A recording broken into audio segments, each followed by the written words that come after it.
एक समय की बात है। रायगढ़ रियासत में विक्रम सिंह नाम का एक राजा रहा करता था। राजा बहुत ही दयालु और उदार था।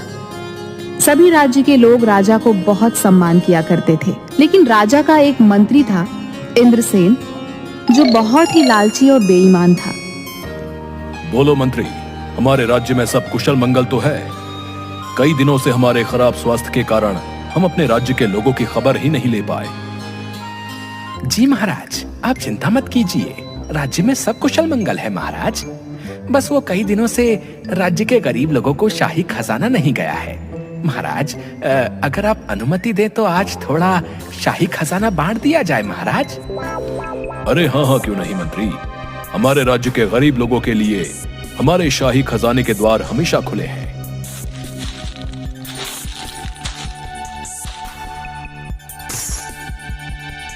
ये लो मंत्री, जाओ और जाकर हमारे राज्य के गरीबों में दान कर दो। हमारे रहते हुए हमारे राज्य के लोगों को परेशानी नहीं होनी चाहिए। जाओ। जी महाराज, जैसी आपकी आज्ञा।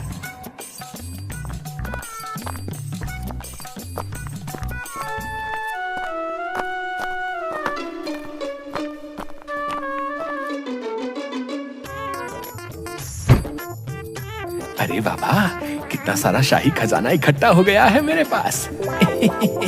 बेचारे हमारे बेवकूफ महाराज जानते ही नहीं कि उनका दिया शाही खजाना कहीं और नहीं बल्कि मेरे ही पास आता है। एक दिन मैं इस राज्य में सबसे अधिक धनवान बन जाऊंगा। अगली सुबह राजा के महल के द्वार पर बहुत लंबी लंबी मूंछों वाला साधु आया। हमें महाराज से मिलना है, हमें महल में जाने दे। हम बड़ी दूर से यात्रा करके आए हैं, दया करो साधु पर। अच्छा ठीक है, लेकिन अभी महाराज सभागृह में है, तुम्हें प्रतीक्षा करनी होगी। नहीं, हमें प्रतीक्षा नहीं करनी, हमें अभी महाराज से मिलना है। हमें बहुत जोरों की भूख लगी है। सुना है महाराज बहुत दयालु हैं। जाओ, जल्दी जाओ, महाराज को सूचना दो कि हम उनसे मिलना चाहते हैं। अच्छा ठीक है, मैं जाता हूं महाराज के पास और बताता हूं उन्हें तुम्हारे बारे में।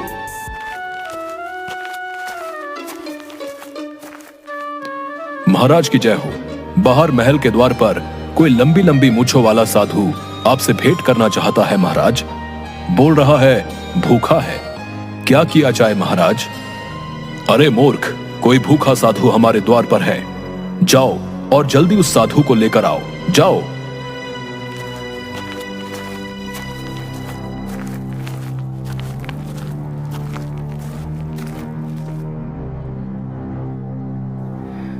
अरे भाई, ये कैसा साधु है जिसकी इतनी लंबी लंबी मूंछें हैं? वाह वाह वाह वाह, क्या नजारा है। ऐसा नजारा तो पहले इस महल में कभी देखने को नहीं मिला। हाँ, बहुत ही सुंदर है। महाराज की जय हो। बड़ी ही इच्छा थी आपसे मिलने की महाराज। अभी काशी की यात्रा से लौटा हूं, बहुत ही भूखा हूं। महाराज के द्वार के बाहर से गुजर रहा था, सोचा आपके महल में अवश्य ही मेरी भूख शांत हो जाएगी महाराज। अरे हाँ, क्यों नहीं। साधु महाराज, हमारे द्वार सदैव हमारे राज्य के लोगों के लिए खुले हैं। आइए, हम अभी आपके भोजन की व्यवस्था कराते हैं। बताइए साधु महाराज, क्या खाना पसंद करेंगे? हमारे शाही हलवाई वही भोजन बना देंगे। बताइए। अरे क्या सच में महाराज, मुझे यहाँ मेरी पसंद का भोजन खाने को मिलेगा महाराज? अगर ऐसा है तो जरा महाराज थोड़ी जलेबी और खीर और थोड़े समोसे अगर भोजन में मिल जाते तो आत्मा को शांति मिल जाती महाराज। अरे हाँ, क्यों नहीं। ये भोजन तुम्हें अवश्य ही मिलेगा। सैनिकों, जाओ और हमारे दरबार के शाही हलवाइयों को यह आदेश दिया जाए कि साधु महाराज के लिए अत्यंत ही स्वादिष्ट खीर, समोसे और जलेबियां बनाई जाएं। जाओ। जो आज्ञा महाराज, जैसी आपकी आज्ञा।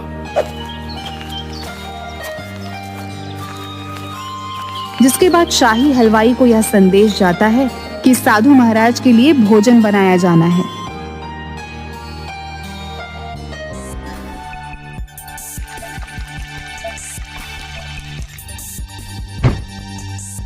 अरे वाह वाह वाह, कितनी अच्छी खुशबू आ रही है।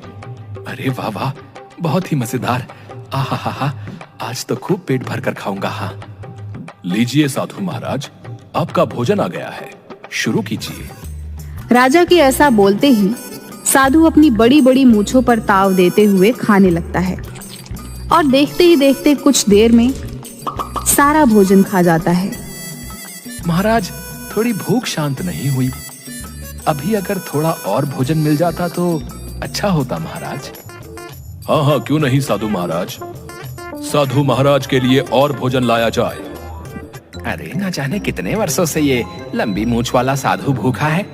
अरे अरे अरे, न जाने कहां कहां से चले आते हैं। लगता है आज तो महल का आधा भंडार गृह खत्म ही कर देगा। अरे भाई वाह वाह वाह, महाराज बहुत ही स्वादिष्ट भोजन था। वाह वाह वाह, और जलेबियां तो इतनी मजेदार थी कि मेरी आत्मा ही खुश हो गई।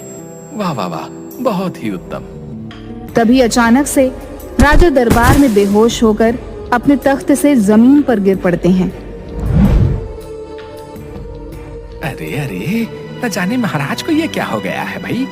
अरे महाराज, आंखें खोलिए, ये क्या हो गया है आपको, आंखें खोलिए। अरे लगता है महाराज को उनके राजवैद्य की जरूरत है, लेकिन वो तो महल में है, उपस्थित ही नहीं है। अरे अरे, आप लोग दुखी मत होइए, महाराज बस अभी ठीक हो जाएंगे। आप लोग जरा हट जाइए, मुझे महाराज को देखने दीजिए।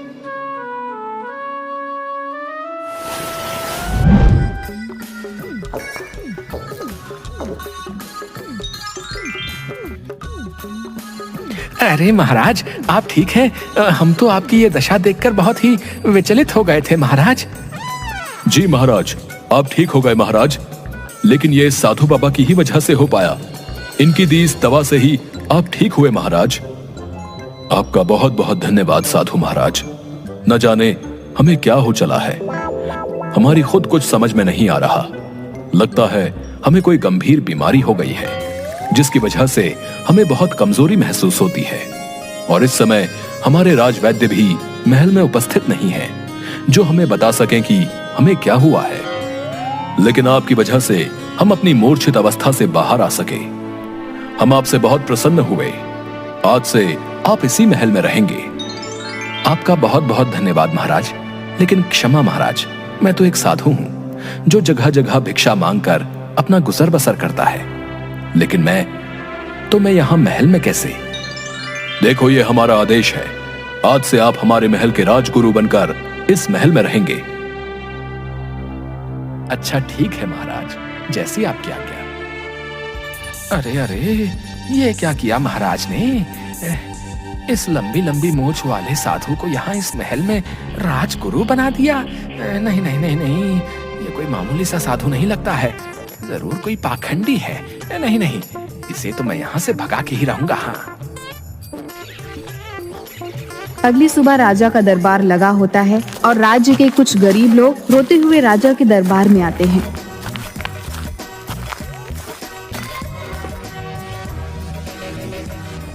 महाराज, हमारी सहायता कीजिए महाराज, हमारे बाल बच्चे भूखे मर रहे हैं महाराज। ये क्या किया आपने महाराज? आपसे हमारे जीवन यापन के लिए जो धन मिल रहा था, आपने वो भी बंद कर दिया महाराज। अरे, ये आप लोग क्या बोल रहे हैं?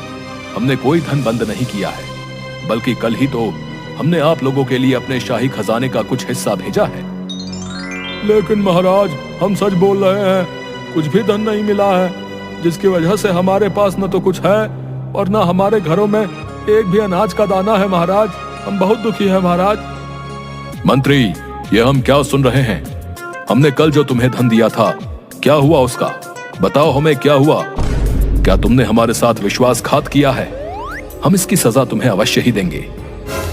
नहीं नहीं महाराज, हमें क्षमा कर दीजिए। वो कल हम जब राज्य में आपका दिया धन बांटने जा रहे थे तो रास्ते में कुछ चोरों ने हमें घेर लिया था महाराज।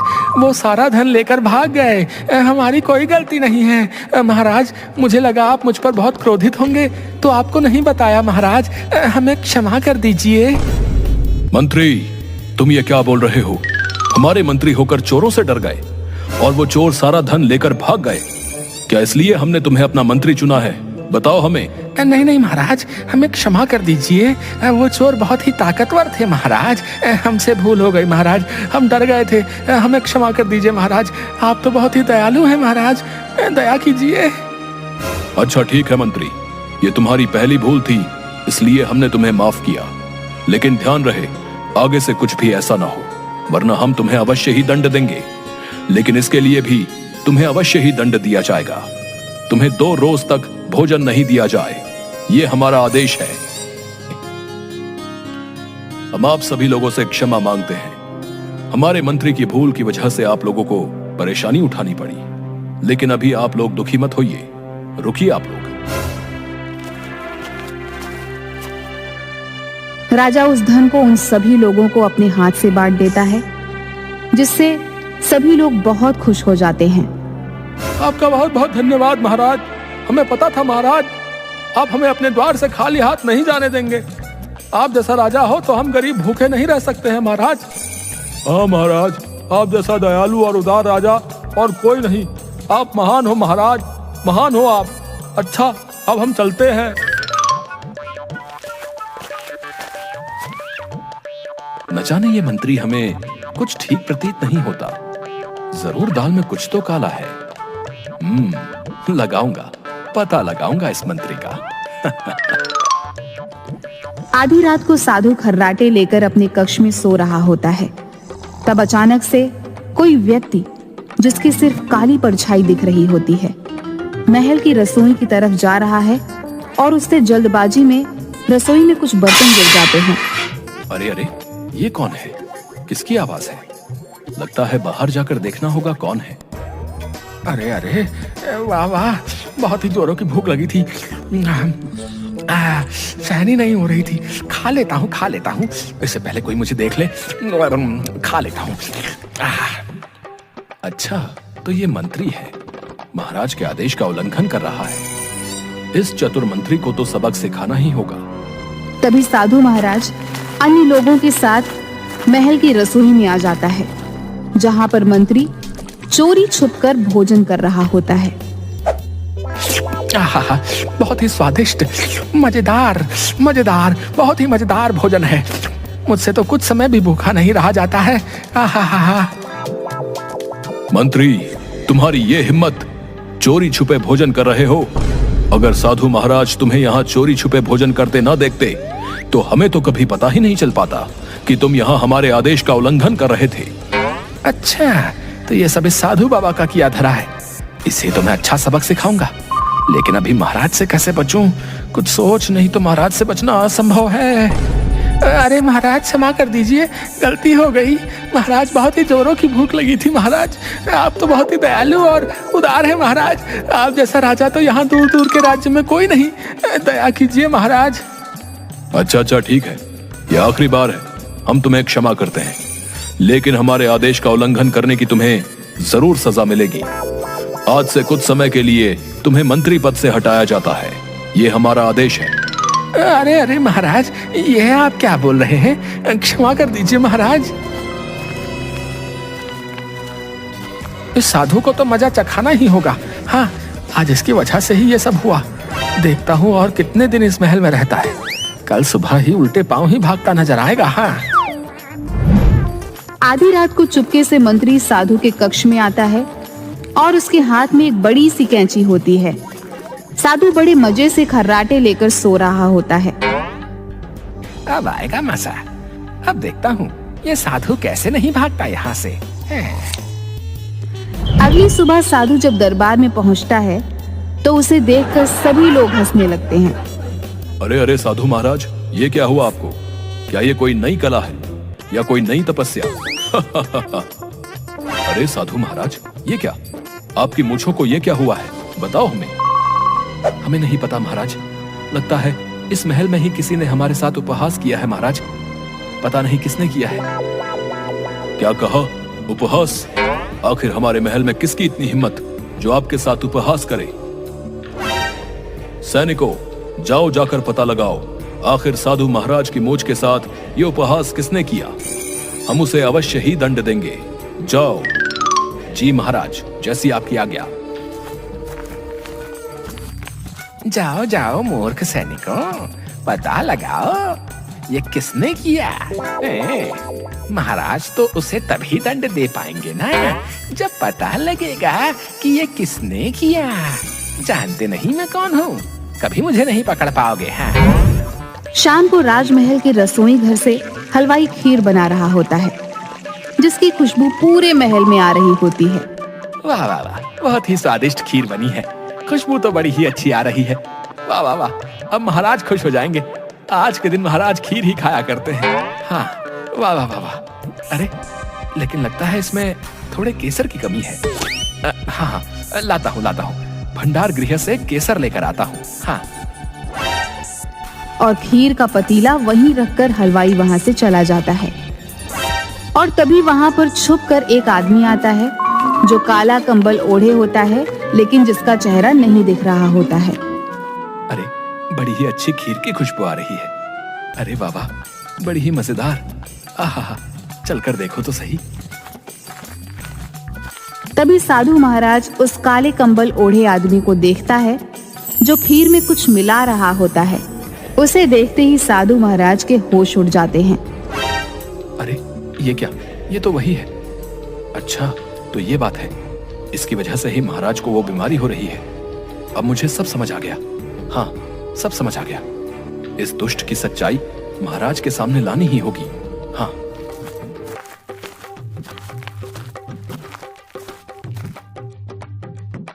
ये लीजिए महाराज, आपकी पसंदीदा खीर। आज के दिन आप यही खाना पसंद करते हैं। लीजिए महाराज, खाइए। हाँ हाँ, क्यों नहीं, लाइए दीजिए हमें। रुकिए महाराज, ये खीर मत खाइए, मत खाइए महाराज, रुक जाइए। साधु की आवाज सुनकर दरबार में उपस्थित सभी लोग हैरान हो जाते हैं। ये आप क्या बोल रहे हो साधु महाराज? आखिर क्यों नहीं खा सकते हम ये खीर? बताओ हमें, आखिर क्या बात है? आप अधिक विचलित प्रतीत होते हो, बताओ हमें। अभी बताता हूँ महाराज। ये लीजिए मंत्री जी, ये खीर खाकर बताएं तो जरा, आखिर स्वादिष्ट है या नहीं, बताएं।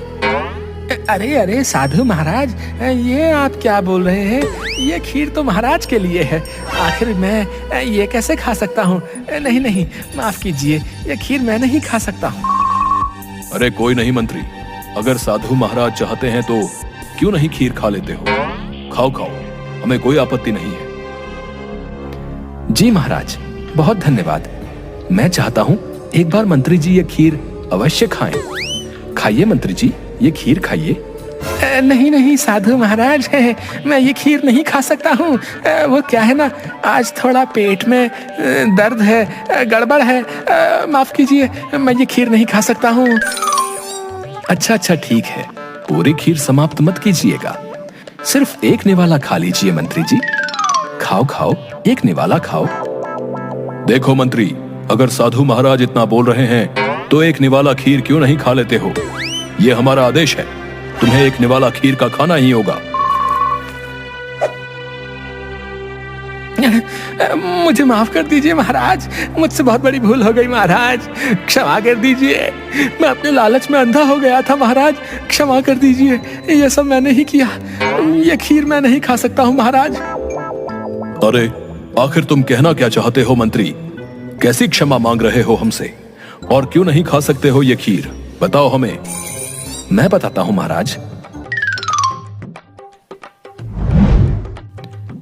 ये देखिए महाराज, आपका मंत्री एक लालची और दुष्ट है। आपकी बीमारी का कारण ये दवा है। ये दवा धीरे धीरे इंसान को कमजोर कर देती है महाराज, जिसके थोड़े समय बाद वो इंसान जीवित नहीं बचता। आज जब मैंने इस मंत्री को चोरी छुपे आपके लिए बनाई खीर में इसे मिलाते देखा, तो मैं पता लगाने इसके कक्ष में गया, जहां मुझे ये दवा मिली।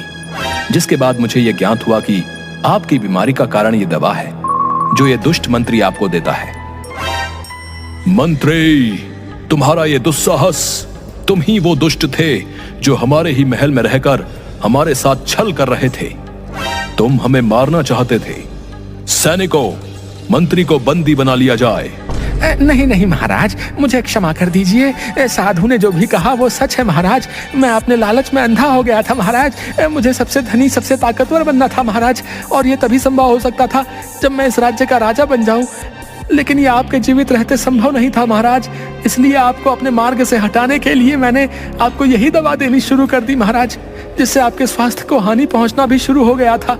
लेकिन आज इस साधु ने मेरा सारा खेल समाप्त कर दिया। मुझे क्षमा कर दीजिए महाराज। हमने तुम्हें अपना विश्वास पात्र समझा और तुमने हमारे साथ ही छल किया। तुम हमें मौत के घाट उतारना चाहते थे। हम इसके लिए तुम्हें कठोर दंड देंगे। सैनिकों, जाओ ले जाओ इस दुष्ट को और डाल दो कारावास में।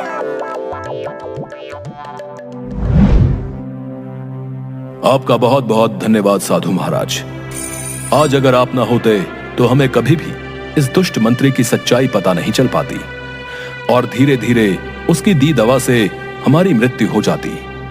तुमने हमें जीवन दान दिया है। हम तुमसे बहुत प्रसन्न हुए। आज से आप हमारे राजगुरु होने के साथ साथ हमारे मंत्री भी हैं। धन्यवाद महाराज। मुझे बहुत खुशी हुई ये जान के कि आपने मुझे इस पद के काबिल समझा। लेकिन मैं इस पद को स्वीकार नहीं कर सकता महाराज। मैं एक साधु हूं। मुझे महसूस हो गया था कि आपके साथ जो ये सब हो रहा है उसके पीछे किसी न किसी की साजिश है। बस उसी से आपको बचाने के लिए मैंने आपके यहाँ राजगुरु का पद स्वीकार किया। लेकिन महाराज, अब मुझे जाना होगा। ये सब मोह माया है, इसलिए मुझे अनुमति दीजिए।